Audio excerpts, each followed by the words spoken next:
It was 7 in the morning when I entered the kitchen to prepare breakfast. At 67, I was still the first to wake up in the house, despite my daughter Megan living with me along with my 9-year-old grandson Oliver. As I put the water on for coffee, I gazed through the window at the small garden I had lovingly tended for years. This home I had purchased with my own hard-earned money, after decades working as a seamstress. My name is Ruth Anderson, and my life would change forever that day. The sound of hurried footsteps interrupted my thoughts. It was Megan, coming down the stairs while talking on her phone, hair disheveled and wearing her usual frown. "I told you I need that money today, Brian. I don't care about your excuses. Oliver needs new shoes for school," she shouted into the phone as she entered the kitchen. Brian was her ex-husband, who rarely sent the full child support for Oliver. Megan glanced at me while I poured the freshly made coffee. She dropped her phone on the table with a thud and sat down, ignoring my good morning.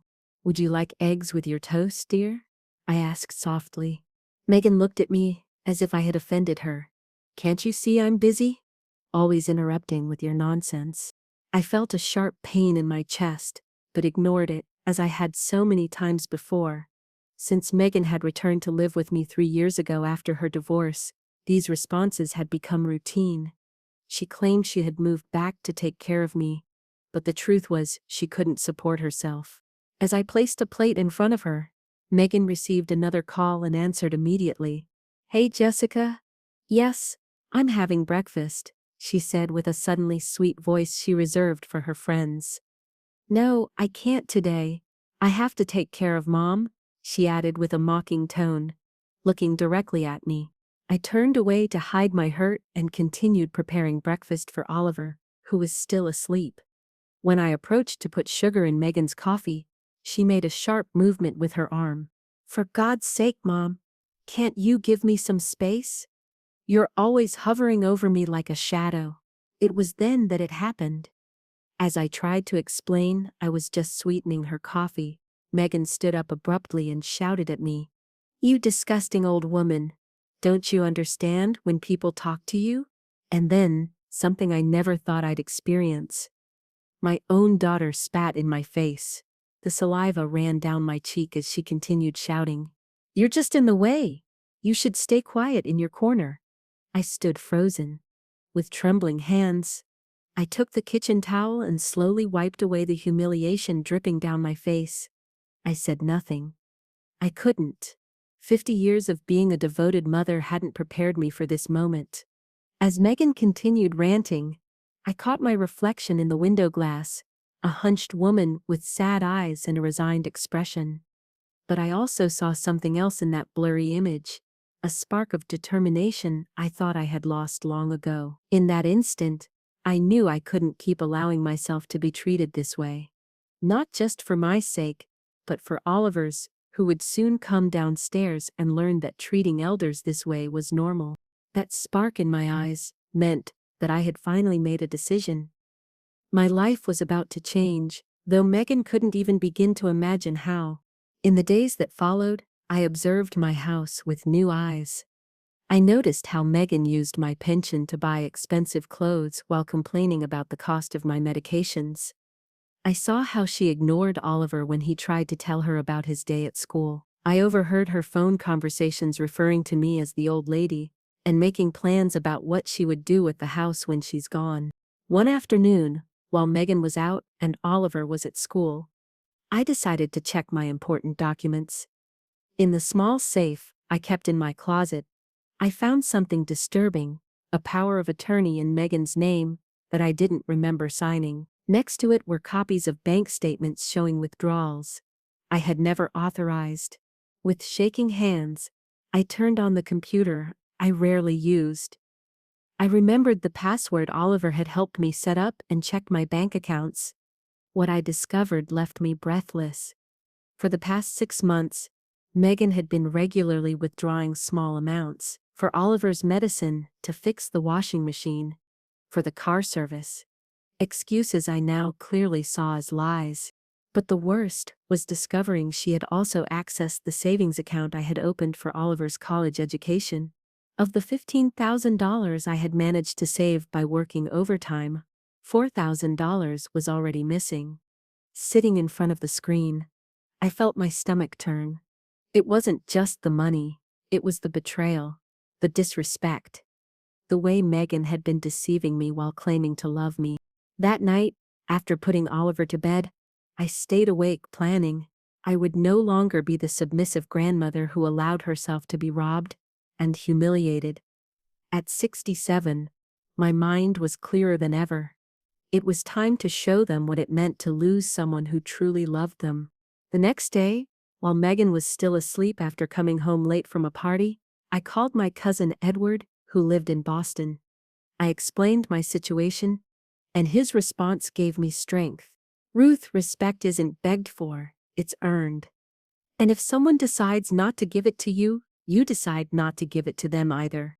Then I contacted Mr. Patterson, the lawyer who had helped me when I bought the house. I explained the situation with the documents I had found, and he confirmed something terrible. The power of attorney Megan had made me sign was very broad and gave her almost complete control over my assets. Mrs. Anderson, he said seriously, this is more common than you might think.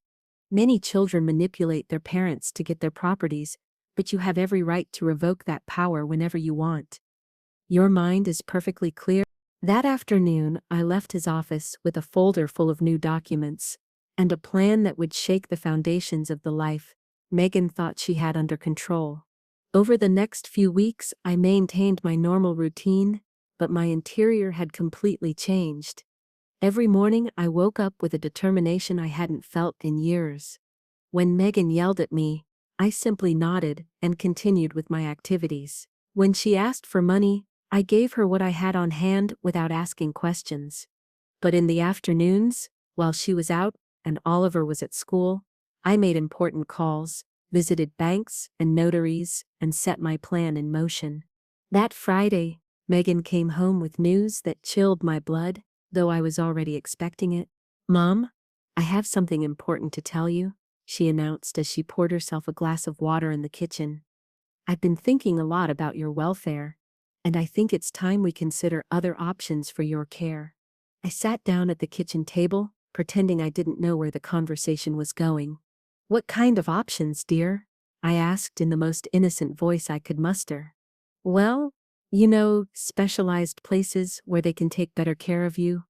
You need to socialize with people your age, do activities, have medical supervision.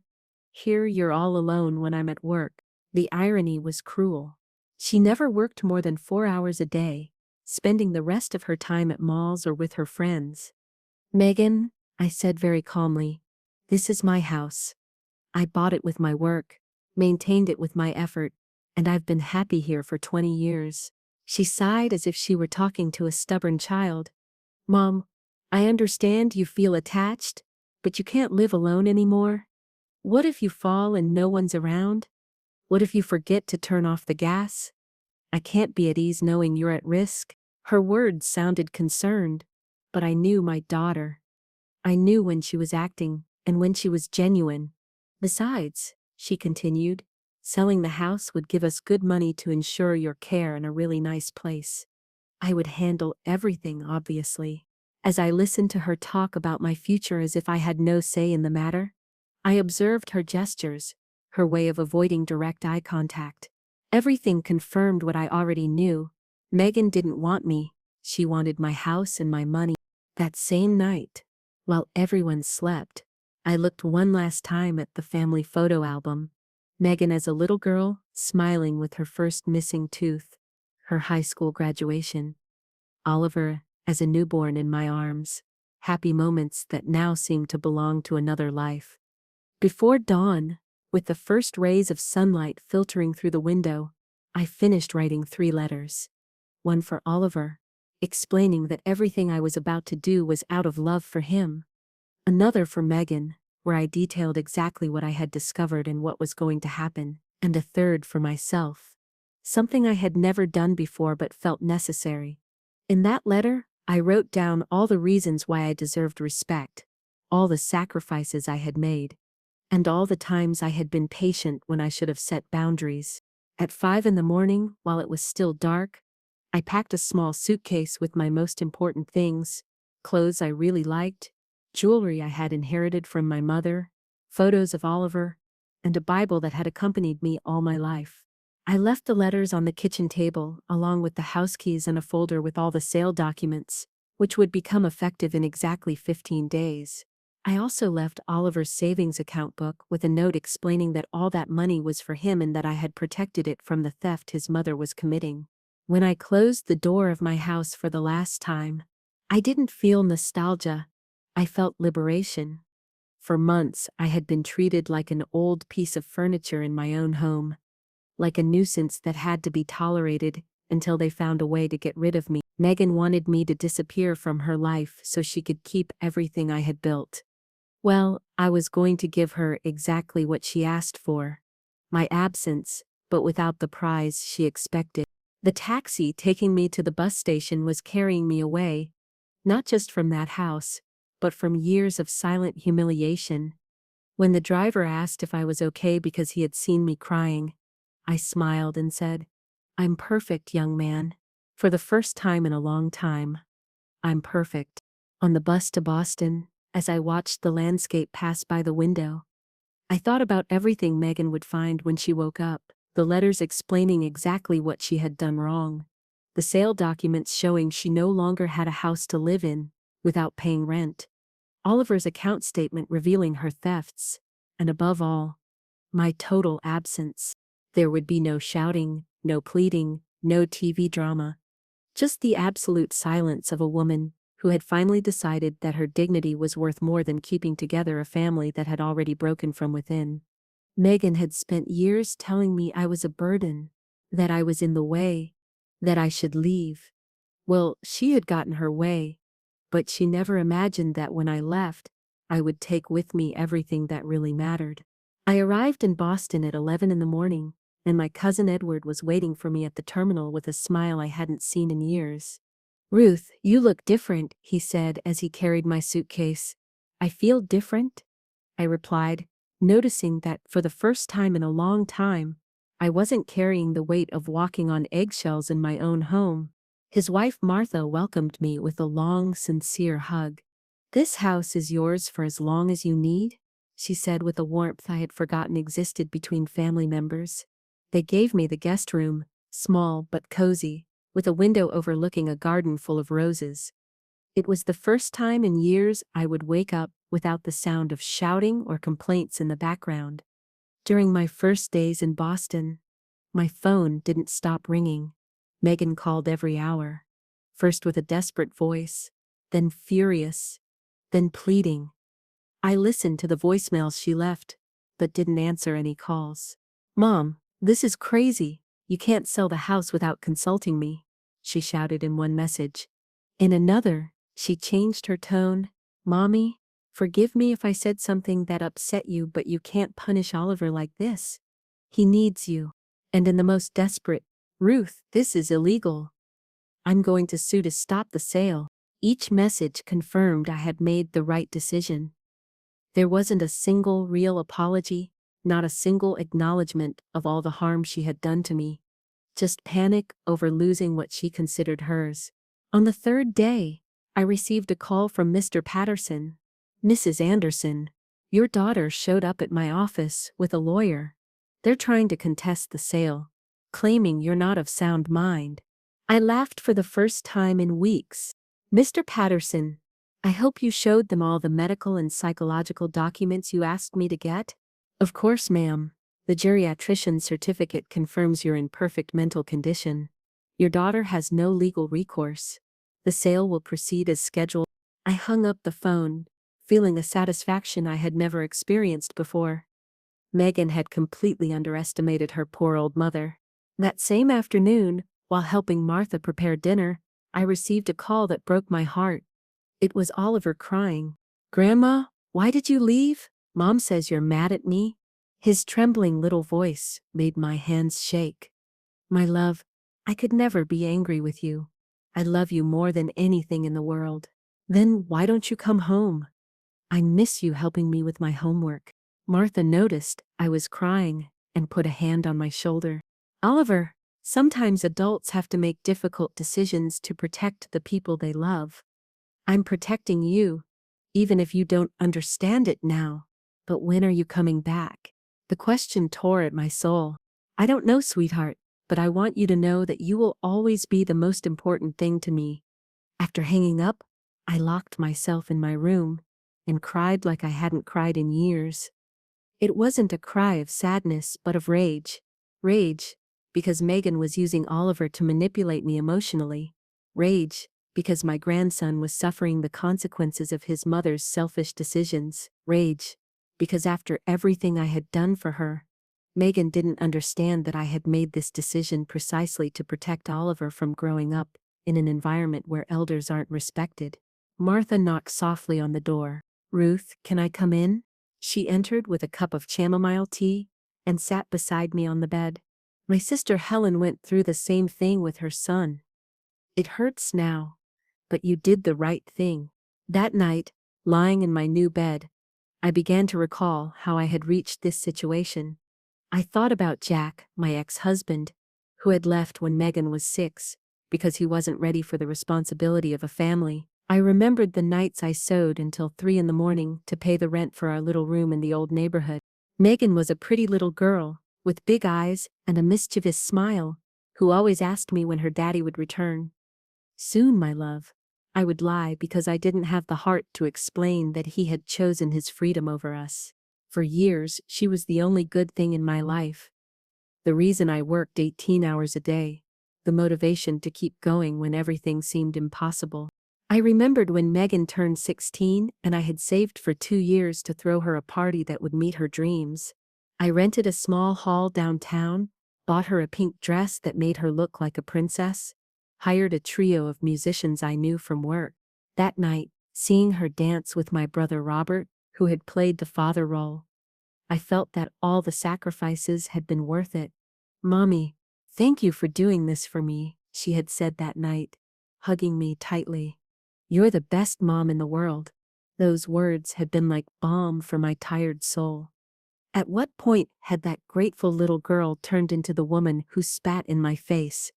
The next day, Edward suggested we go for a walk around Boston's historic center.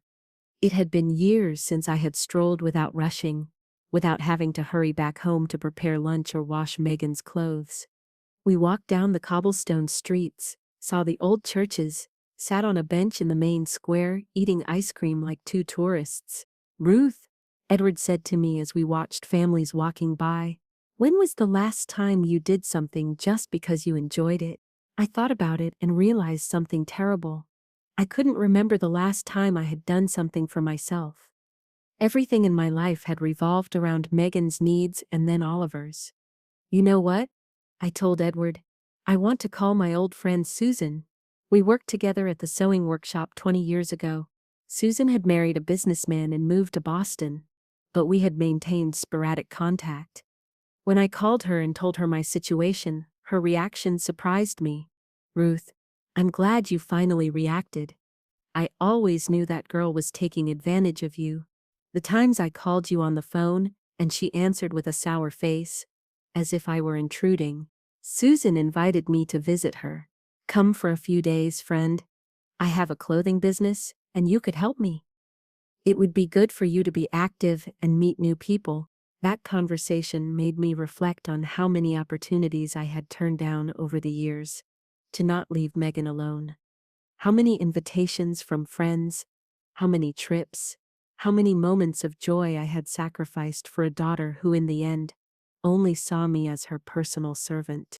I remembered when my friend Mary had invited me on a cruise to the Caribbean to celebrate her 60th birthday. "Mary, I can't leave Megan with the child. She works so hard," I had told her. But the reality was that Megan worked 4 hours a day and spent the rest of her time at the gym or with her friends. I had declined a dream trip to care for an adult woman who could perfectly well take care of herself. Saturday morning, while we were having breakfast on Edward's patio, an unexpected call came in. It was Jessica, Megan's friend, with a nervous voice. "Mrs. Anderson, where are you? Megan is going crazy looking for you." "I'm perfectly fine, Jessica. and tell Megan to stop the theatrics. But Mrs. Anderson, Oliver is very sad. He keeps asking about you. Jessica, I said firmly. Oliver is sad because his mother is emotionally manipulating him. Instead of explaining the truth to him, she's using his pain to make me feel guilty. Jessica was silent for a moment. Mrs. Anderson, the truth is that Megan really is desperate. I think she never imagined you would do this. Exactly, I replied. She never thought I was capable of defending myself. That was her mistake. After hanging up, Edward asked me something that made me reflect deeply. Ruth, do you think Megan really didn't know she was hurting you? Or she simply didn't care? The question made me uncomfortable because it touched on something I had avoided thinking about. For years I had convinced myself that Megan acted this way because she was stressed, because the divorce had affected her, because raising Oliver alone was difficult. But sitting there, on that peaceful morning, I recalled dozens of moments when I had seen in her eyes that she knew exactly what she was doing. Like when she yelled at me in front of her friends and then winked at me, as if it were a game, or when she asked for money on loan, knowing perfectly well she would never return it. Edward, I finally said, I think Megan did know she was hurting me, and I think she enjoyed having that power over me. It was the first time I admitted it out loud, and saying it freed me from an enormous burden. For years she had made me believe I was too sensitive, that I exaggerated, that I misinterpreted her actions, but the truth was simpler and more painful. My daughter had enjoyed humiliating me because it made her feel superior, adult, powerful. And you know what's the saddest part? I added. I allowed it because I was afraid of losing her love, but I realized that love never really existed. That afternoon I received a call from Mr. Patterson, with news that gladdened my heart. Mrs. Anderson, the sale was successfully completed. The money has already been deposited into your new account. What would you like me to do with the belongings left in the house?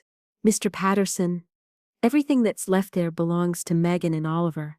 I took the only thing that really mattered to me. And the furniture? There are clearly pieces that are yours. Let her keep them. Consider it my last farewell gift. When I hung up, Edward saw me smile. Good news? The best. I officially no longer have a house in Chicago, and I've never felt more free. That night, Martha prepared my favorite dinner, New England clam chowder. As we ate, she told me about a friend of hers who had been in a similar situation. Her name was Hope. She had 3 children who treated her very badly. One day she disappeared. She went to live with a sister in Florida. The children searched frantically for her. But when they found her, she had rebuilt her life. She had a job she liked, new friends, even a suitor. She told me, "You told me I was a burden. Now see what it feels like to live without this burden." The story made me laugh. And what happened? At first the children were furious, but after a few months, they realized how much they depended on her. They begged her forgiveness on their knees, but she had decided her new life was better. Sunday morning, while watering the plants in Martha's garden, my phone rang. It was a number I didn't recognize, but I decided to answer. Mrs. Anderson. It was a young woman's voice I didn't identify. Yes, who is this? I'm Sarah, Oliver's teacher. I apologize for taking the liberty of calling you, but I'm very concerned about the boy. My blood ran cold. What's wrong with my grandson? He's very sad, ma'am.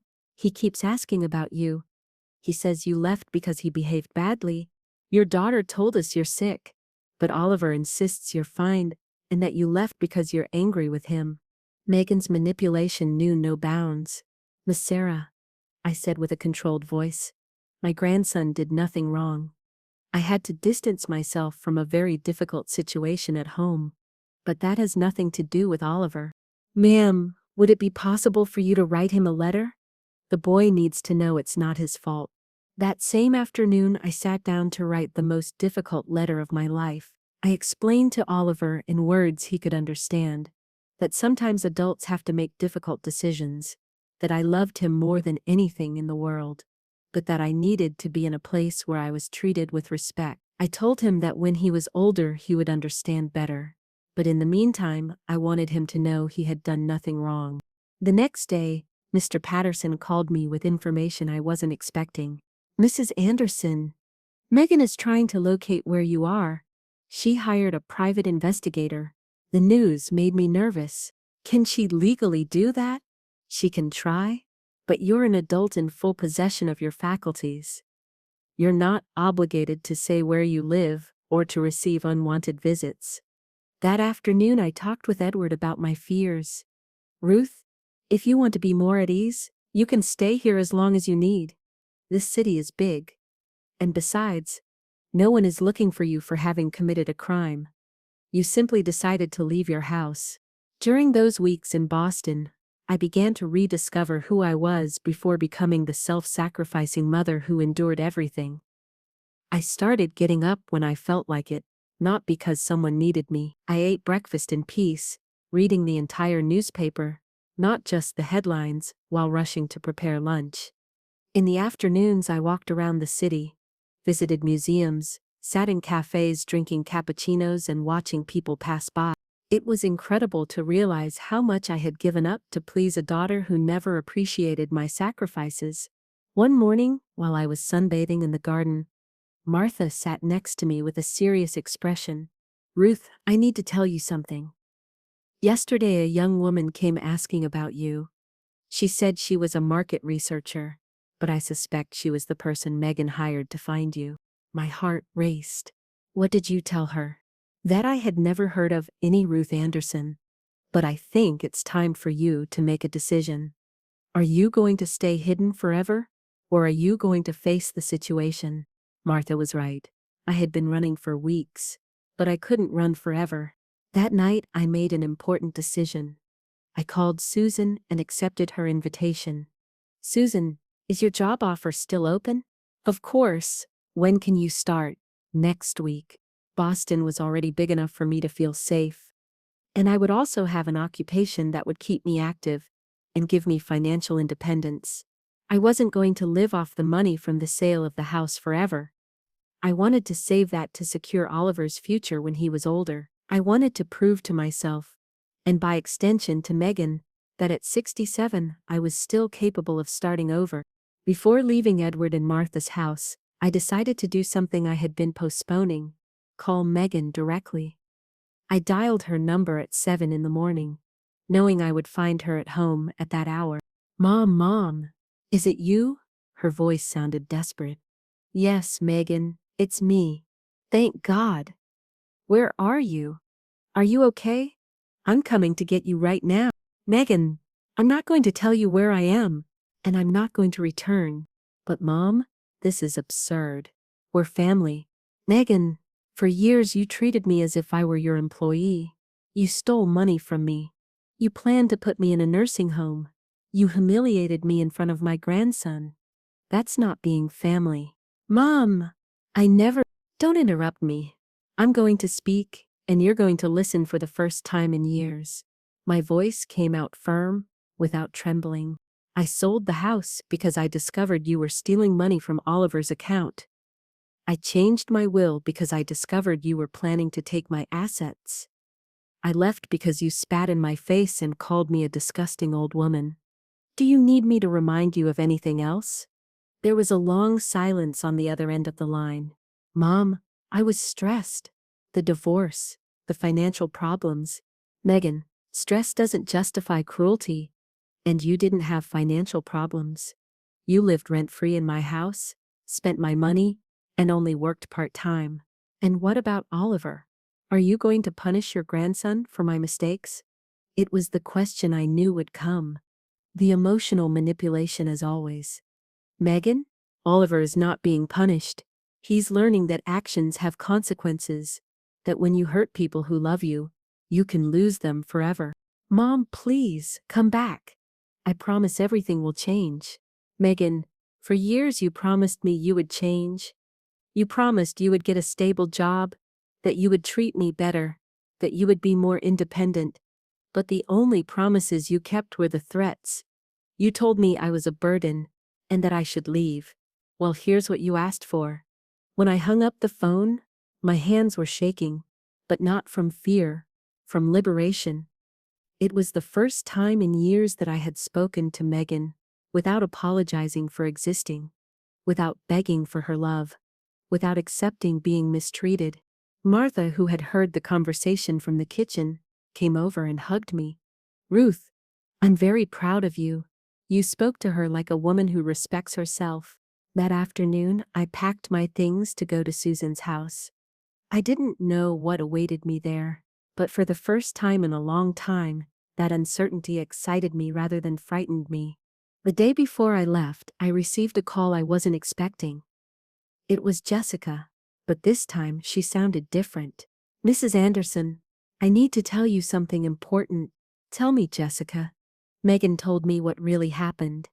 About Oliver's money, the power of attorney, the spitting. "Mrs. Anderson, I didn't know things were so bad. Jessica, my daughter has been treating me like this for years. It didn't start last week." "I know, Mrs. Anderson, and I'm sorry because I also thought you were exaggerating when you complained, but now I see it was all true. And you're calling me to ask for your forgiveness and to tell you I understand why you left? In your place, I would have done the same, but I probably wouldn't have had your courage." That conversation made me reflect on something important. For years, the entire family had known how Megan treated me, but no one had done anything to defend me. Everyone had preferred to believe I was exaggerating, that I was too sensitive, that I misinterpreted things. It was easier to blame the victim than to confront the abuser. "Jessica," I said before hanging up, "I hope this experience helps you treat your own mother better, because children who see their grandmothers mistreated learn that it's normal to mistreat their parents." "You're right, Mrs. Anderson. I'm going to reflect a lot on this." The morning of my departure to Susan's house, as I waited for the taxi, I looked back one last time, not at Edward and Martha's house, but at that whole stage of my life that was closing. I had been the perfect mother, the perfect grandmother, the woman who always put everyone before herself, and I had ended up being spat in the face by the person I had loved most in the world. But that humiliation had awakened me from a long, painful dream. It had returned me to myself. When I got into the taxi, I wasn't just carrying a suitcase of clothes. I carried the wisdom of a woman who had finally learned that self-love isn't selfishness, but survival. I arrived at Susan's house that same day. It was a small but bright apartment in a quiet neighborhood. Susan had lived alone since her husband passed away 5 years ago, but she had a contagious energy that lit up every corner. "Ruth, what a joy to have you here," she said as she hugged me. "You'll see how much fun we're going to have." Susan owned Elegant Maturity, a boutique clothing store for women over 50. "There's a huge market of ladies who want to dress well, but can't find appropriate clothing for their age and body," she explained, as she showed me the store the next day. "Here we don't sell clothes for young girls or old-fashioned grandmother wear. We sell real elegance."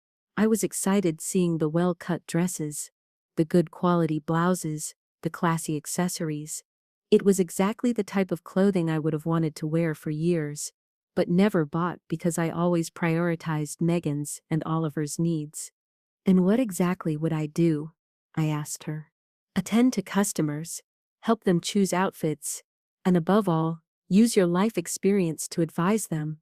Women our age don't just buy clothes, they buy confidence." My first day at work was a revelation. At 10 in the morning, a lady in her 60s arrived, elegant, but with a sad expression. "I'm looking for something for a wedding," she told me without much enthusiasm. "Is it a happy occasion?" I asked, with the warmth I had learned to use with women I recognized in a vulnerable state. "It's my eldest son's wedding, but my daughter-in-law didn't want me to attend. In the end they invited me, but I feel like an imposition." The story touched my heart because I recognized the pain in her eyes. "Ma'am, what's your name?" "Eleanor." "Eleanor, you're not an imposition anywhere. You're the mother of the groom. Let's find an outfit that will make you feel like the queen you are." We spent an hour choosing the perfect dress, navy blue, elegant cut, enhancing her figure without being exaggerated. When she tried it on and looked at herself in the mirror, Her face completely changed. Is this really me? That's the Eleanor who has always been there, I told her sincerely. You just needed the right outfit to shine. When she left with her new dress and a radiant smile, Susan told me, Ruth, you have a gift. You don't just sell clothes, you restore self-esteem. That afternoon, I realized that helping other women feel valuable was helping me heal my own wounds. During my first weeks at Susan's house, I established a routine that filled me with energy. I got up at 6 a.m., not because someone was forcing me to, but because I was eager to start the day. I ate breakfast in peace while reading the news. I walked 15 minutes to the boutique. I worked until 6 p.m., and in the evenings, I read or watched movies I liked. On weekends, I explored the city. I visited the Museum of Fine Arts, walked through the public garden, attended Mass at the cathedral. It was incredible to rediscover that I had my own tastes, my own opinions, a personality that had been dormant for years. One Saturday morning, while having breakfast at a cafe in the historic center, my phone rang. It was a Chicago number I didn't recognize.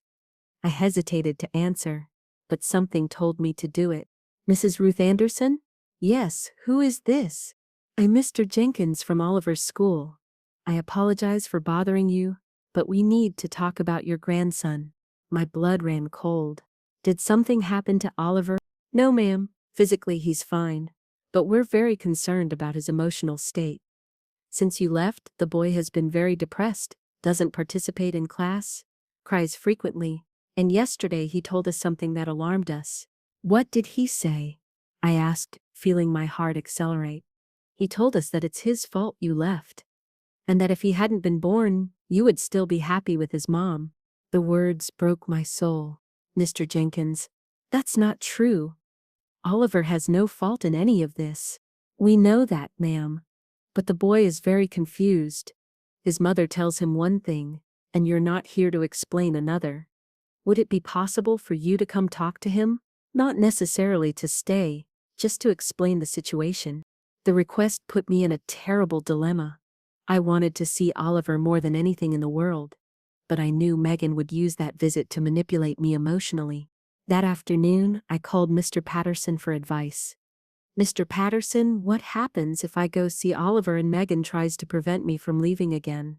Mrs. Anderson, you are a free person. No one can force you to stay anywhere. Besides, if you want, I can accompany you on the visit to make sure everything is legal and appropriate. The idea of having a lawyer present reassured me. What if Megan tries to prevent me from seeing Oliver? You are the boy's grandmother. You have the legal right to see him, especially if the school considers it necessary for the minor's well-being. For several days I went back and forth on the decision. Susan advised me to go. Ruth, that child needs you, and you need to make sure he's okay. But Martha, when I called her, gave me another perspective. Ruth, be careful. Megan might be using the boy to make you come back. Don't you think it's very convenient that the school calls you right now? Both were right. But in the end, my love for Oliver outweighed my fears. I decided to return to Chicago for one day, just to see my grandson and explain the truth to him. Friday morning, I took a train from Boston to Chicago. It was the first time I had traveled alone in years, and that small freedom made me feel powerful. During the journey, I mentally prepared what I would say to Oliver, and, if necessary, to Megan. I wasn't going to justify myself. I wasn't going to apologize for defending myself. I wasn't going to allow myself to be emotionally blackmailed. I was going, as the grandmother I am, to reassure a child who was suffering because of the irresponsible adults around him. Mr. Patterson picked me up at the station, and we went directly to the school. Are you ready, Mrs. Anderson? He asked as we walked toward the entrance. More ready than I've ever been, I replied with conviction. The principal received us in his office and explained the situation in more detail. Ma'am, Oliver is a very intelligent boy, but he's clearly affected by this family situation. He needs emotional stability to be able to concentrate on his studies. Have you spoken with his mother about this? Yes. But she insists the problem is that you left without explanation. That's why we need you to speak directly to the boy. When they brought Oliver to the office, my heart shattered. He had lost weight, had dark circles under his eyes, and when he saw me, he burst into tears. "Grandma, aren't you mad at me anymore?" He ran to me and I hugged him as if years had passed instead of weeks. "My love, I have never been angry with you, nor could I ever be. But you left without saying goodbye. Oliver, look into your grandmother's eyes. Adults sometimes have to make difficult decisions. I left because I wasn't being treated well at home. But that has nothing to do with you. You are what I love most in the world. Then why don't you come back?" The question I feared inevitably came. "Oliver, have you seen how your mother spoke to me?" The boy lowered his gaze. "Yes. And how did you feel when you saw that?" "Bad. I was scared when she yelled at you." "Exactly. I can't live in a place where I'm yelled at and disrespected. Not because I'm proud, but because we all deserve to be treated with love." "But what do I have to do with it?" "Nothing, my darling. You have nothing to do with it. That's why I wrote you that letter, explaining that this isn't your fault." Mom didn't give me any letter. The comment confirmed that Megan had intercepted my correspondence. Another manipulation. "Oliver," I said, taking his little hands in mine, "I want you to understand something very important. I didn't abandon you. I'm living in another place, but I will always be your grandmother. You will always be able to count on me, but I can't go back to living where I'm treated badly. What if I promise Mom will change?" The innocence of his words broke my heart. "My love, adults have to change because they want to, not because others ask them to. And the change has to be real, not just promises." I gave him a long hug and promised we would see each other soon. "Can I call you on the phone?" "Of course. I'm going to give you my new number." When we left the school, Mr. Patterson suggested we have lunch before my return train. "How do you feel after seeing Oliver?" Sad for him, but confirmed in my decision. That child is being used as a pawn in his mother's manipulation game. And if Megan appears, let her appear. I'm not afraid of her anymore. During lunch, my phone rang constantly. Megan had discovered I was in the city and was calling me desperately. I didn't answer any calls, but I did read the text messages she sent me. "Mom, I know you're here. The school called me. Please come to the house. We need to talk. You can't leave again without seeing me. Mom, please give your family a chance." Each message confirmed that Megan still didn't understand that it wasn't about giving chances, but about basic respect. At 3 in the afternoon, Mr. Patterson took me to the train station. As we waited on the platform, I felt proud of myself. I had come to Chicago for Oliver, had fulfilled my purpose, and was leaving without having allowed myself to be emotionally manipulated. But Megan had other plans. When they announced my train and I walked toward the boarding gate, I saw her. She was standing by the entrance with Oliver by the hand, waiting for me. My grandson ran to me as soon as he saw me. "Grandma, don't leave again." Megan approached with tears in her eyes. A perfect performance for the occasion. "Mom, please. Oliver needs his grandmother. And I need my mom." "Megan," I said with a calm but firm voice, "I'm not going to make a scene here. This is a train station. There are other people." "Then come to the house. Let's talk as a family." "Megan, we have nothing to talk about until you understand what you did wrong. I already told you I'm sorry. What else do you want?" "I don't want empty apologies. I want you to really change. And how am I going to change if you don't give me the chance?" The circular logic as always. "Megan, for 3 years I gave you chances every day. Every time you yelled at me and then acted as if nothing had happened. Every time you disrespected me and I kept quiet. Every time you asked me for money on loan, knowing you weren't going to pay me back. You exhausted all your chances." Oliver was looking at me without understanding the adult conversation, but clearly distressed by the tension. "Look what you're doing to Oliver," Megan said, playing her last card. Look what you've been doing to him for years, I replied. Look how you put him in the middle of our problems instead of protecting him. Look how you're using him now to manipulate me. Megan was left speechless for a moment. Oliver pulled on my blouse. Grandma, can I go with you? His innocent question broke my heart, but also confirmed what I already knew. That child was seeking emotional stability that his mother couldn't give him. My love, I said, kneeling to his height. You have to stay with your mom. That's your place, but I want you to know that whenever you need me, I'll be there for you. Do you promise me? I promise you. I gave him a tight hug and whispered in his ear. Behave well, study hard, and remember that your grandmother loves you more than anything in the world. When I stood up, Megan had a face red with contained rage. This isn't going to end here. You're right, I said with a serene smile. It's not going to end here.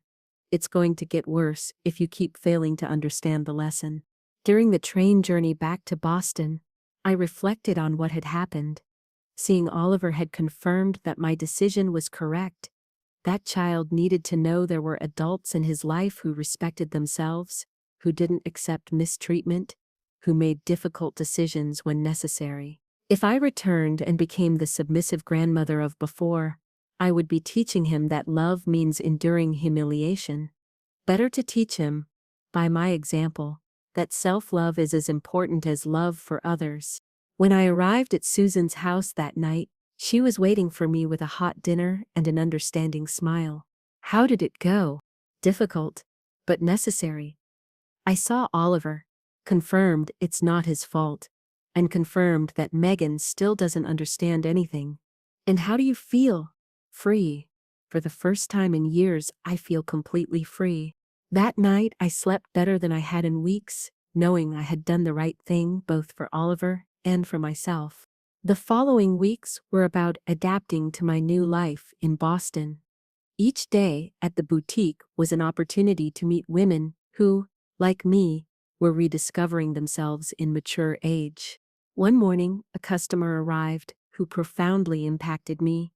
She was a lady in her 70s, very elegant, but with a resigned expression. I'm looking for clothes to go live in a nursing home, she told me in a dull voice. My son says I can no longer live alone. Something in her story reminded me of myself a few months ago. Do you want to go to that nursing home? Of course not. But my son says it's best for me. And what do you think? That my son wants to take my house and needs me out of the way? We spent the whole morning talking. Her name was Margaret, and her story was very similar to mine. Manipulative son, pressure to accept decisions others made for her, emotional blackmail disguised as concern. Margaret, I finally said, you're in full possession of your mental faculties, right? Of course. Do you have your own financial resources? Yes, my pension and my savings. Then why do you have to do what your son wants instead of what you want? The question left her thinking. In the end, she didn't buy clothes for the nursing home but a beautiful dress to think things over better. That afternoon, Susan made me a proposal that would change my life forever. Ruth, I've been thinking. Would you like to be my partner in the business? The question took me by surprise. Your partner? Yes. You have a special gift for connecting with customers. And besides, I'm thinking of expanding the business, opening a second branch, maybe offering image consulting for mature women. Would you be interested? The proposal excited me deeply. It wasn't just an economic opportunity, but the recognition that I had value, talent, capabilities that others appreciated. Susan, are you sure? I've never been a partner in anything. Ruth, you have something that money can't buy. Life experience, genuine empathy, and the ability to make other women feel valuable. That's exactly what our business needs. That night, I stayed awake thinking about the proposal. At 67, I was having the opportunity to be a businesswoman, to be financially independent, to build something of my own. It was something I had never dreamed of, because I had always been busy living for others. Wednesday afternoon, while organizing the boutique's inventory, my phone rang. It was Oliver calling from the school phone. Grandma, Is it true that you're never going to see me again? Who told you that, my love? Mom. She says that since you don't want to return to the house, you don't want to know anything about me anymore. Megan's manipulation knew no bounds. Oliver, that's a lie. I will always want to see you. In fact, I was thinking that maybe you could come visit me during vacation. Really? Really? But you would have to ask your mom's permission. I'm going to ask her right now. That same afternoon, Megan called me furiously. How dare you put strange ideas in Oliver's head? What strange ideas? I told him he could visit me. I'm not crazy enough to let you take my son. Megan, I'm not going to take him away. It would just be a vacation visit, like any child visiting their grandparents. You're not like any grandmother. You abandoned your family. Megan, I didn't abandon anyone. I defended myself from an abusive daughter. Ruth, stop playing the victim. Megan, stop playing innocent. We've known each other for 34 years. You know exactly why I left. The conversation ended with Megan hanging up. But that night, Oliver called me again.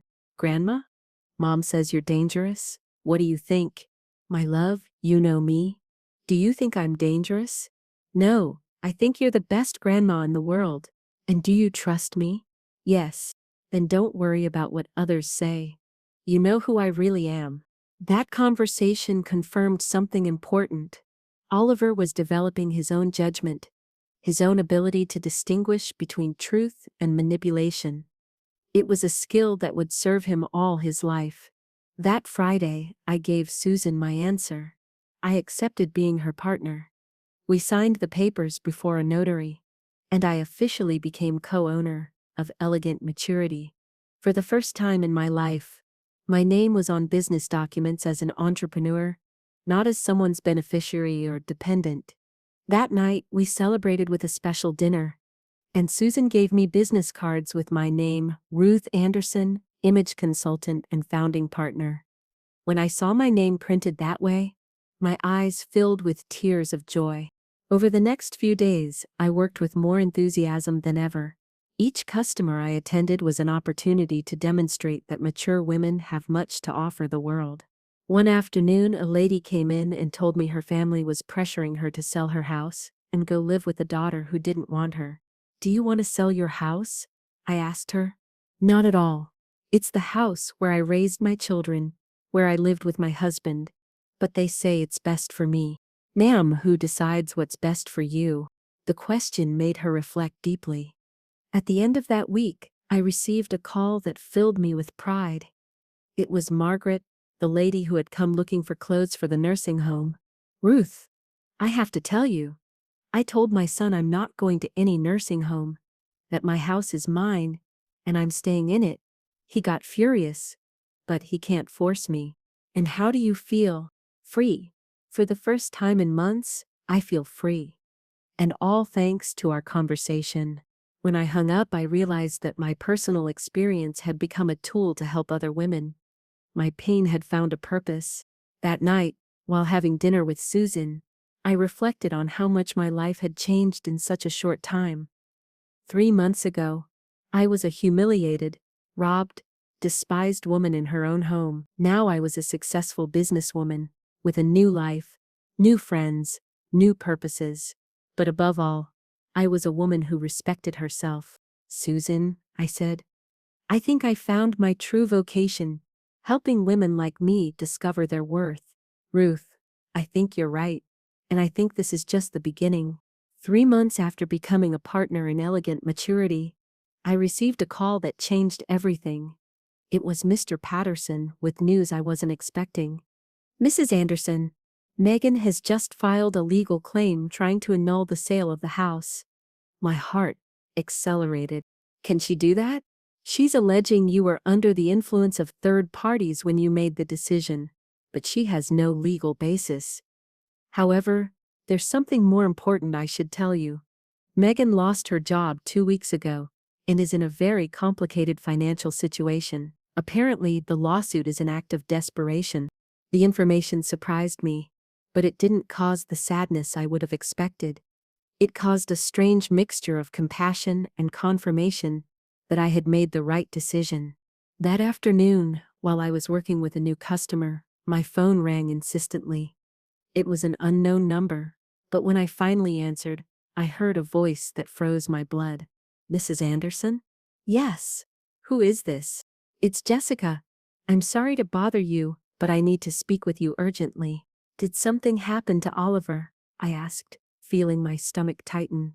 No, Mrs. Anderson. Well, yes, it's complicated. Could we speak in person? I'm in Boston. The news caught me completely off guard. You're in Boston? Yes, I came specifically to find you. There are things you need to know about Megan and about Oliver. That same afternoon we met at a cafe in the historic center. Jessica arrived with a serious and tired expression. Mrs. Anderson, what I'm going to tell you won't be easy to hear. Tell me, Jessica. Nothing can surprise me anymore. Megan is in total bankruptcy. She lost her job because she was constantly late. She spent all her savings on unnecessary things and now owes 3 months' rent on the apartment where she lives. And Oliver, that's the part that worries me most. Megan is telling everyone that you abandoned them on a whim, that you became selfish in your old age, that you no longer love your own family. Oliver is very confused because he hears one version at home and another when he talks to you on the phone. Jessica continued with information that broke my heart. Mrs. Anderson, last week I went to visit them and found Oliver doing his homework alone while Megan was on the phone, arguing with the landlord. The boy asked me if it was true that you no longer loved him because he was a bird. My eyes filled with tears, imagining my grandson thinking such terrible things. What did you tell him? I told him the truth, that you love him more than anything in the world, but that you had to leave because Megan treated you very badly. Do you know what he answered? What? That he already knew that he always felt bad when he saw how his mom yelled at you, but that he didn't know what to do to fix it. Jessica, why are you telling me all this? I asked, though I suspected the answer. Because Megan asked me to come convince you to return. But after seeing the real situation, I think what you need is to know the whole truth to make the best decision. And what is the whole truth? That Megan hasn't changed at all. She keeps blaming everyone but herself. She keeps expecting others to solve her problems and is using Oliver as emotional blackmail to try to get you to come back. The information confirmed what I already knew, but hearing it from Jessica's lips gave it an external validation I needed. That night, after Jessica left, I stayed awake thinking about Oliver. Susan noticed my concern and sat with me in the living room. Ruth, what are you going to do? I don't know, Susan. On one hand, I know I can't go back to living with Megan, but on the other hand, I can't let Oliver suffer the consequences of his mother's mistakes. What if there's a third option? She asked with that wisdom that characterized her. Like what? What if Oliver comes to live with you here in Boston, away from all that toxic environment? The idea both excited and terrified me. But would Megan agree? If she's bankrupt and can't properly care for him, maybe she has no other choice. The next day, I called Mr. Patterson to consult about the legal possibility of that option. Mrs. Anderson, if Megan is in a precarious economic situation, and you can demonstrate that you have stable conditions to care for the minor, it's possible to request temporary custody, especially if the child's emotional well-being is at risk. But wouldn't Megan oppose?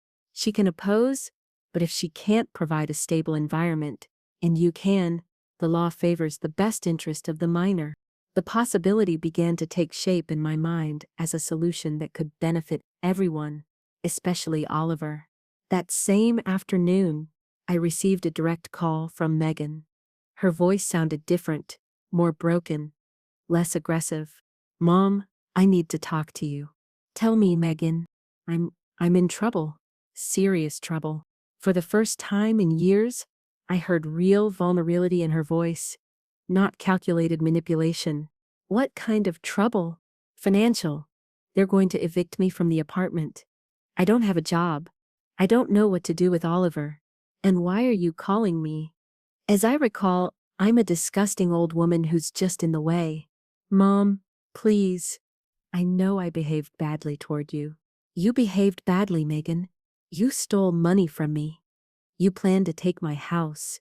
You humiliated me for years and spat in my face. There was a long silence on the other end of the line. Mom, I didn't know how to ask for your forgiveness. Megan, forgiveness isn't something you ask for, it's something you earn. What have you done to earn it?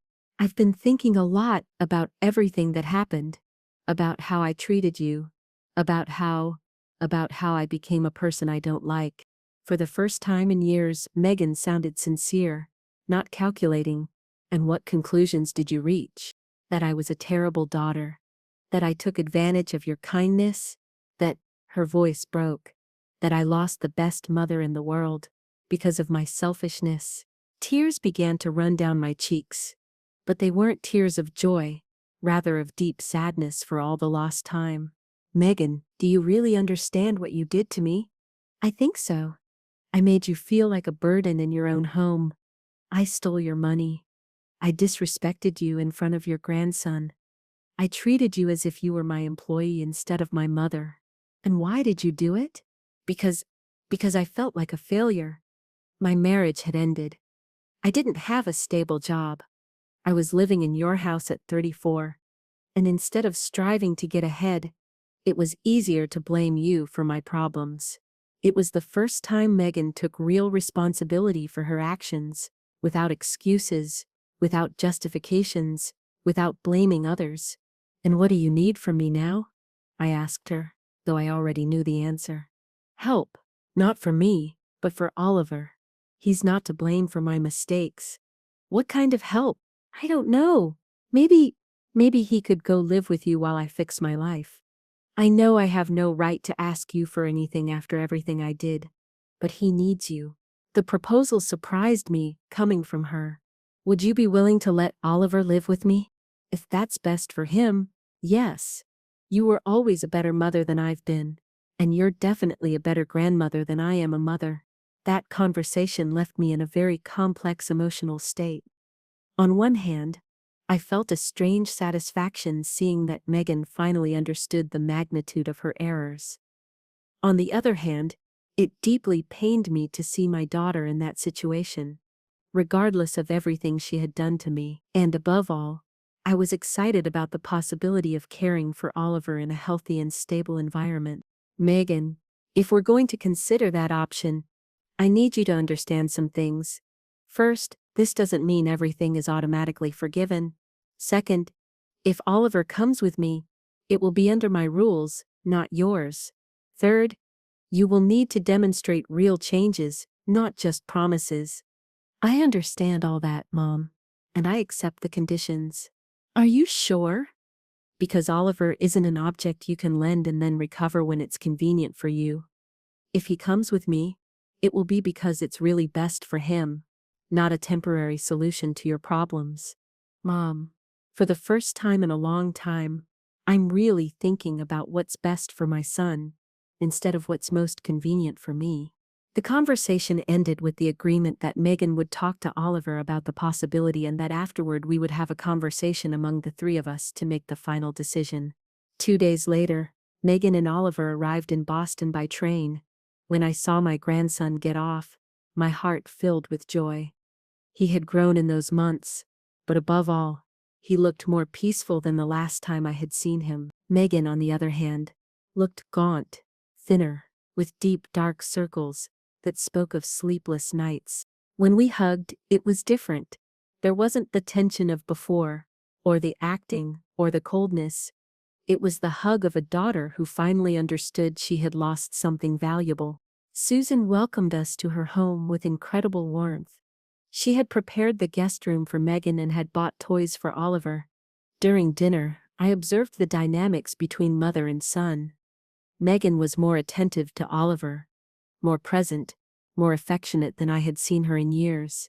"Grandma," Oliver said to me during dinner, "is it true I could come live with you? Would you like that, my love?" "Yes, but what about my mom?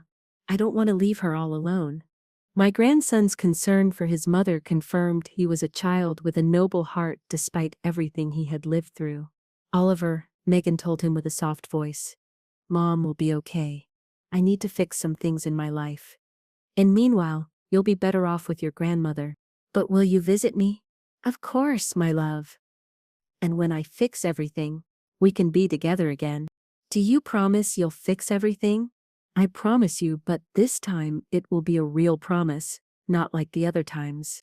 That night, after putting Oliver to bed, Megan and I had the most honest conversation of our lives. Mom, I want you to know that I don't expect you to forgive me immediately. Megan, forgiveness is a process, it doesn't happen overnight. I know, and I also know that I have to demonstrate with actions that I've really changed. What plans do you have? First, get a stable job. I already have some interviews scheduled in Chicago. Second, seek psychological help to understand why I became such a bitter person. Third, pay all my debts, including the money I stole from you. And afterward, if you allow me, I'd like to earn the right to be part of this family again, not like before when I only took and never gave, but as a daughter who respects and values her mother. That conversation touched me deeply, because I saw in Megan the girl I had raised with so much love. But I also kept my defenses high because I had learned that nice words don't guarantee coherent actions. Megan, I'm very glad to hear you talk like this, but it will take time and concrete actions for me to be able to trust you again. I understand completely, and I'm not going to pressure you. If it takes me years to regain your trust, I'll take those years. And if you never completely recover it, the question was hard, but necessary. Then at least I'll have the peace of mind that I tried to fix the damage I did, and that Oliver grew up in a healthy environment with you. The following days were emotionally intense. Megan and Oliver stayed with me in Boston for a week, getting to know my new life, seeing my work at the boutique, adapting to the quiet routine of a house where there was no shouting or tension. Megan helped with everything she could, without anyone asking her to. She washed dishes, made the bed, took Oliver to the park. It was as if she were trying to demonstrate that she could be a considerate person. Mom, she told me one afternoon while we were preparing dinner together. I had never realized how much you worked in the house. I thought everything just happened on its own. Oliver, for his part, adapted to Boston, as if he had been born there. He loved my room, was fascinated by Susan's garden, immediately made friends with the neighbors' grandchildren. One afternoon, while playing in the yard, he asked me, Grandma, does no one yell here? No, my love. Here all conversations are with respect. I like that. I like it a lot. That night, when I was putting him to bed, he told me something that broke my heart. Grandma, why did Mom yell at you so much before? I don't know, sweetheart.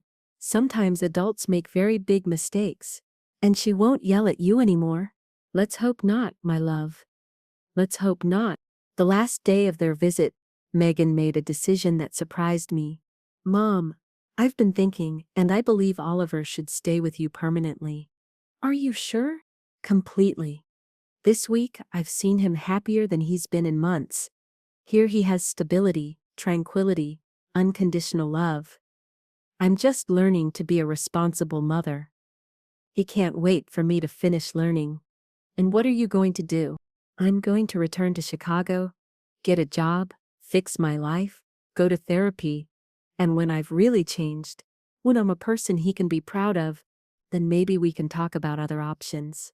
That afternoon we initiated the legal procedures for Oliver to stay with me. Megan signed all the necessary documents, without hesitation, without putting conditions, without making a drama. Mom, she told me while signing the papers, thank you for saving my son from my mistakes. Megan, I'm not saving Oliver from you. I'm giving him the opportunity to grow in a stable environment while you sort yourself out. That's a very important difference. You're right, as always. When she got on the train back to Chicago, we both cried, but they were different tears. Mine of hope, hers of determination. The first months with Oliver in Boston were a wonderful period of adaptation. I enrolled my grandson in an excellent school near the boutique, where I could pick him up after work. In the afternoons we did homework together, cooked, watched movies, played in the park. On weekends, we explored the city, visited museums, went to family parties with Susan. It was the family life I had always dreamed of having, but never could fully enjoy when Megan was little because I worked too much. Megan kept her word. Each week she called to tell me about her progress. She got a job as a receptionist at a medical clinic. She started psychological therapy. She moved to a small but decent room.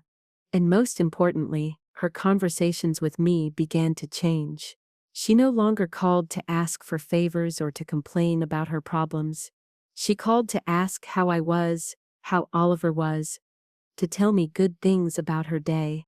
"Mom," she told me in one of those calls, "my psychologist is helping me understand that for years I had resentment toward you without reason. I blamed you for my marital failure, for my financial problems, for everything that went wrong in my life. And what do you think now? That you were the only person who was always there for me, that you gave me everything you could, and that I confused your unconditional love with an obligation to endure my mistreatment." Those words healed wounds I had been carrying for years. They didn't erase the pain of everything that had happened, but they did give me hope that perhaps someday we could have a genuine and respectful mother-daughter relationship. 6 months after Oliver moved in with me, Megan came to visit us for her birthday. The woman who got off the train was unrecognizable. She had gained weight in a healthy way. She had better color in her face. She dressed more carefully, but above all, she had a tranquility in her eyes I hadn't seen in years. Her reunion with Oliver was beautiful. There was no desperation or guilt, just genuine love between mother and son. "Mommy, you look very pretty," Oliver told her when he saw her. "It's because I'm very happy to see you, my love," she replied. During that visit, Megan behaved like the daughter I had always hoped to have. She helped around the house without being asked. She played with Oliver without being glued to her phone. She conversed with me about real topics without manipulations or complaints. One night, after putting Oliver to bed, we had a conversation that marked a before and after in our relationship. "Mom, I want to formally apologize for everything I did to you." "Megan? No. Let me finish. For years I disrespected you, stole your money, humiliated you, treated you as if you were my employee. I planned to take your house and put you in a nursing home against your will. I spat in your face and said unforgivable things to you. There's no justification for any of that. And why are you asking for forgiveness now? Because I finally understand the harm I did to you. Because therapy has helped me see that my behavior was abusive, not just rude or disrespectful. Because I want you to know that I completely recognize my responsibility in everything that happened. And what do you expect to happen now? Nothing. I don't expect you to forgive me. I don't expect things to go back to how they were before. I don't expect you to forget everything that happened. I just wanted you to know that I understand what I did, that I deeply regret it, and that I'm going to live the rest of my life trying to be a better person." For the first time in years, I hugged my daughter without reservations, without fears, without defenses. It was the hug of a mother who sees her daughter finally becoming the woman she always knew she could be. That night, lying in my bed, I reflected on the entire journey. A year ago, I was a humiliated, robbed, despised woman in my own home. Now I was a successful businesswoman, a happy grandmother, a woman who respected herself. I had lost a house, but I had gained a life. I had lost an abusive daughter, but I had recovered a daughter in the process of healing. And above all, I had taught my grandson that love doesn't mean enduring mistreatment, but valuing yourself enough to distance yourself from those who hurt you. Sometimes the best lessons are taught through actions, not words. 2 years later, my life in Boston had become everything I had always dreamed of, but never dared to imagine. Elegant Maturity now had 3 branches in the city, and our consulting program for older women had become so popular that we had a 2-month waiting list. Every morning I woke up with the excitement of someone who has purpose, not with the fear of someone walking on eggshells. Oliver, who was now 11, was a completely different child from the one who had arrived with me 2 years ago. Self-confident, cheerful, respectful, with excellent grades and many friends. Seeing him flourish in a stable environment confirmed every day that I had made the right decisions. One April morning, while watering the roses in the garden that Susan and I had planted together, a letter arrived that filled me with pride. It was from the Boston Chamber of Commerce, informing me that Elegant Maturity had been selected as the year's business for senior inclusion. The recognition wasn't just for sales, but for our free workshop program, where we helped older women rebuild their self-esteem after difficult divorces, widowhood, or family conflicts. "Ruth," Susan shouted from the kitchen when I told her the news. "We have to celebrate. This is huge." That afternoon, while we were preparing a special dinner to celebrate, I realized I had found not just a new life, but my true vocation. Oliver came running from school with his backpack bouncing on his back and a smile that lit up the whole house. "Grandma, the teacher says my project on American businesswomen won first place." His project had been about me, about how a 67-year-old woman had started a successful business after a family crisis. "My love, I'm very proud of you," I told him as I hugged him. "But more importantly, are you proud of your grandmother?" "Super proud. I told all my friends that my grandmother is a famous businesswoman." His words filled me with a happiness I had never known before. It was the happiness of being valued, respected, admired by someone who really knew me. That night, after putting Oliver to bed, I sat in my favorite chair in the garden with a cup of chamomile tea, watching the stars. It had been exactly 3 years since Megan had spat in my face and called me a disgusting old woman. 3 years since I had made the most difficult and most liberating decision of my life. In that time, I had completely rebuilt my existence, had found my value as a person, had raised a grandson in a healthy environment, and had helped dozens of women discover their own strength. But above all, I had learned that self-love isn't selfishness, but the foundation of every healthy relationship. Megan had kept her word in a surprising way. During these 2 years, she had visited Oliver every 2 months. Always respectful, always grateful, always aware that she was in my house under my rules. Her visits had become moments of genuine joy, not tension. She had been promoted at her job to administrative coordinator, had paid all her debts, had maintained her psychological therapy, and had developed a healthy social life. But most importantly, she had learned to be a mother without being possessive, to love without controlling, to be present without invading. "Mom," she had told me on her last visit, "thank you for teaching me that loving someone sometimes means letting them go." One May afternoon, while I was attending to a new customer in the boutique, a woman entered who immediately reminded me of myself 3 years ago. She was about 65, well-dressed, but with an expression of defeat, hunched shoulders, soft voice, as if apologizing for existing. "I'm looking for something elegant, but not too expensive," she told me in an almost inaudible voice. "For what occasion?" I asked with the warmth I had learned to use with women I recognized in a state of vulnerability. "It's just that my children are going to move me to a nursing home. They want me to look presentable for the interview." Her words immediately transported me to the past. "Do you want to move to that nursing home?" I asked her directly. "Of course not. But my children say I can no longer live alone, that I'm a burden to them." "And what do you think?" "That they want to sell my house and split the money. But I can't say that because then I'm a distrustful, paranoid old woman."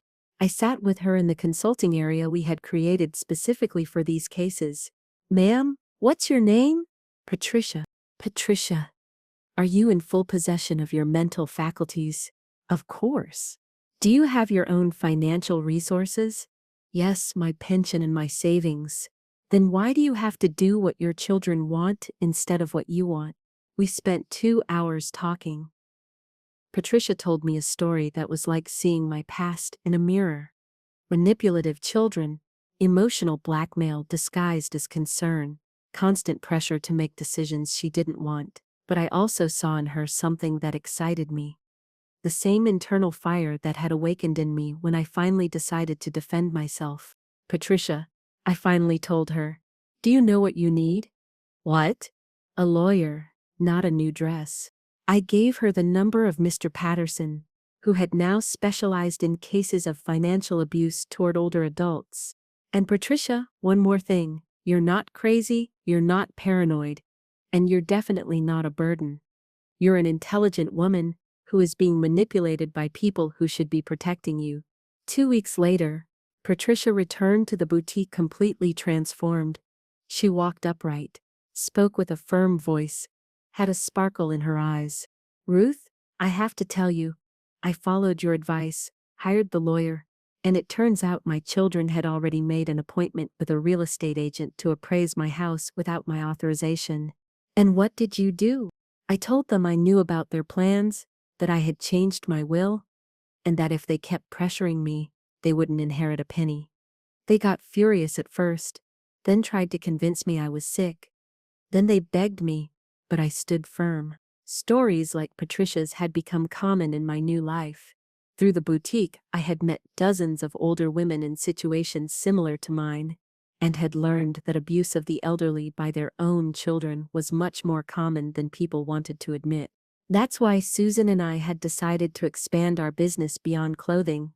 We now offered self-esteem workshops, conferences on the rights of older adults, and a support group that met every Tuesday afternoon. Women with Purpose had become a refuge for ladies who needed to rediscover their worth after years of family mistreatment. One June afternoon, while I was leading one of these workshops, a young woman entered who caught my attention. She was about 35, well-dressed, but with an expression of anguish. She sat in the back and didn't participate in the conversation, but I noticed she was constantly taking notes. At the end of the workshop, she approached me with tears in her eyes.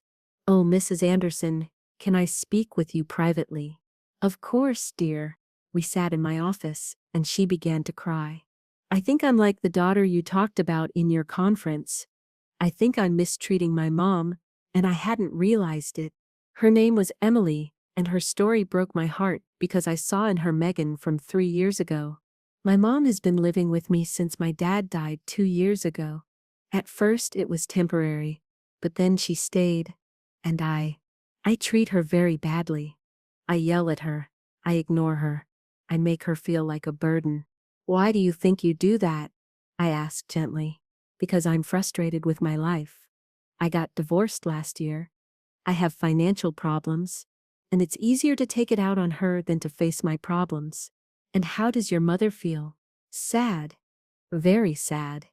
Yesterday I found her crying in the kitchen, and when I asked what was wrong, she said nothing.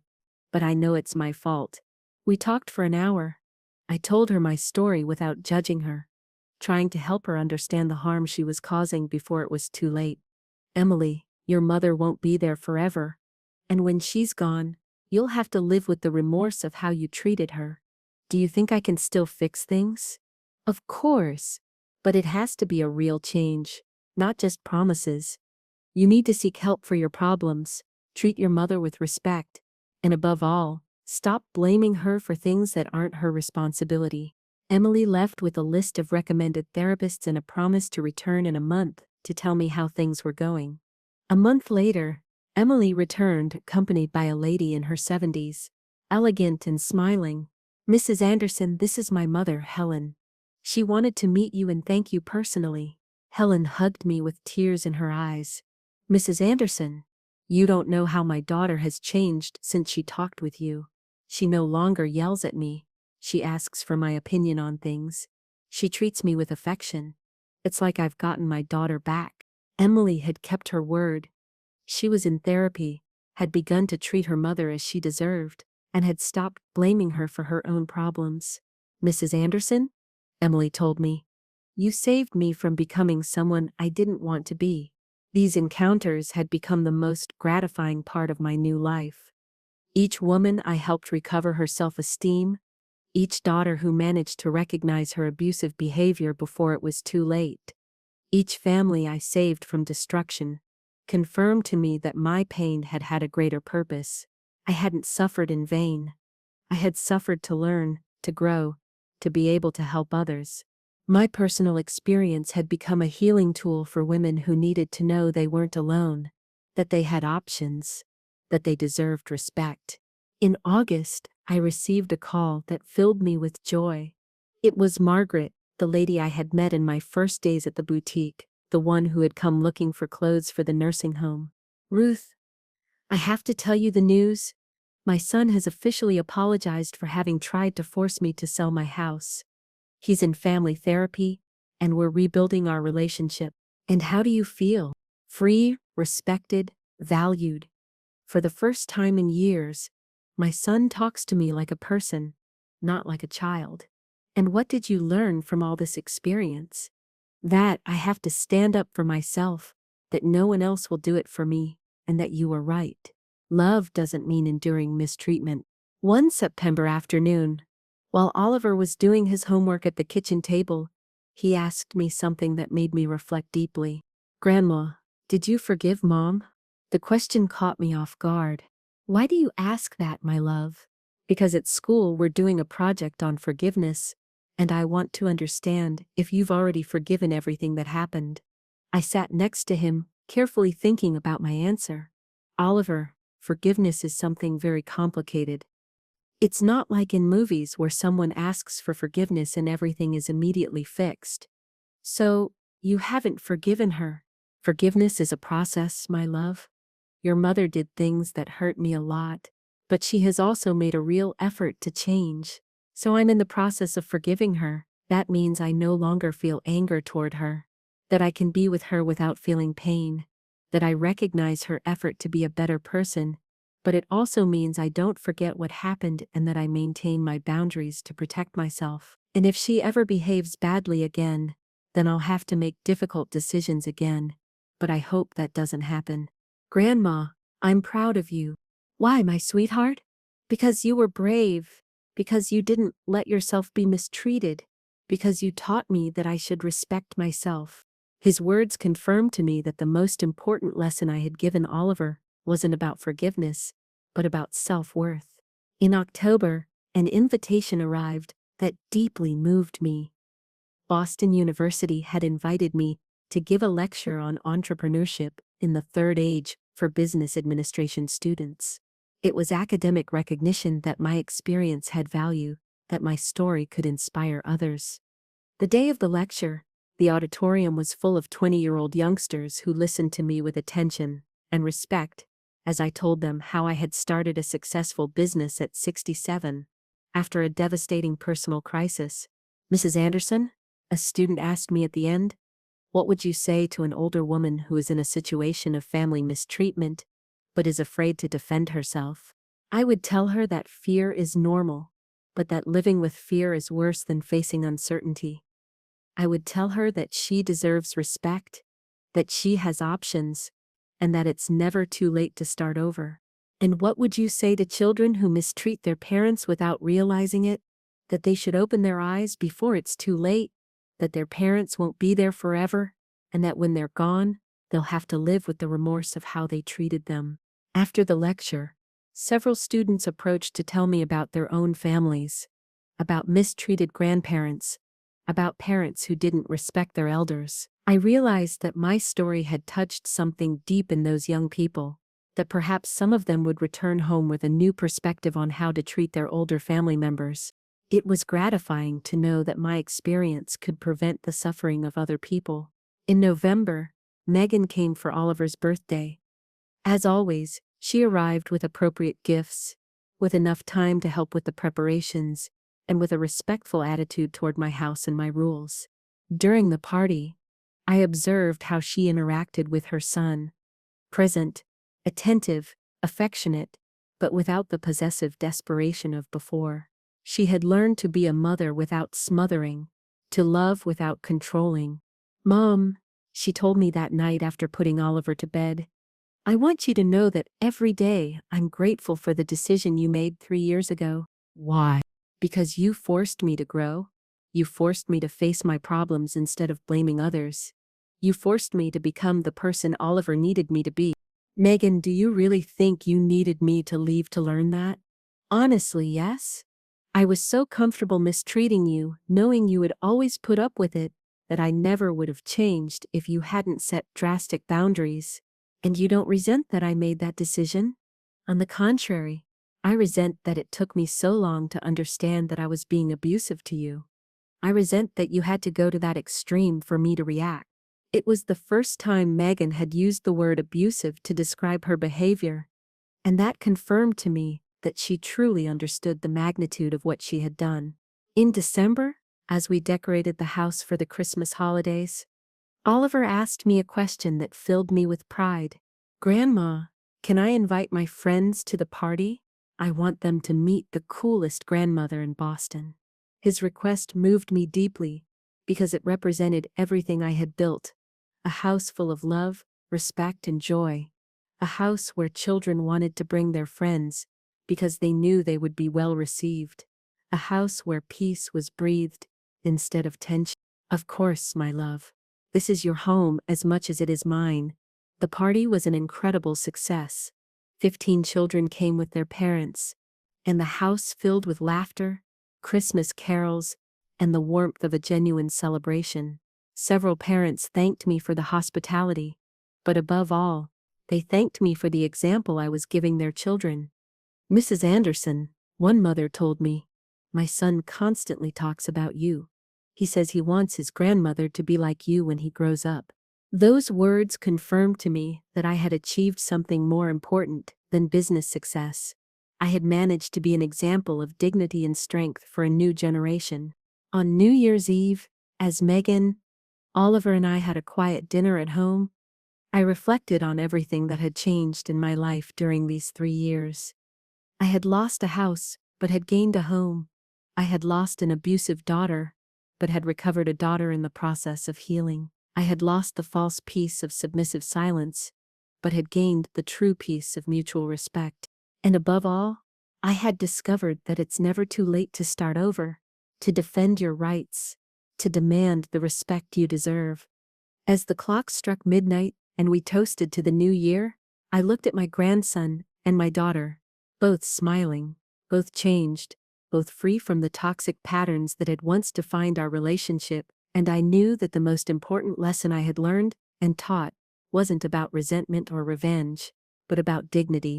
My grandson had saved me from my own daughter, but in the process, we had all saved ourselves. My name is Ruth Anderson. I'm 70 years old. I'm a successful businesswoman, a beloved grandmother, a mother in the process of reconciliation, and above all, I'm a woman who learned that true freedom doesn't come from living without bonds, but from living with dignity.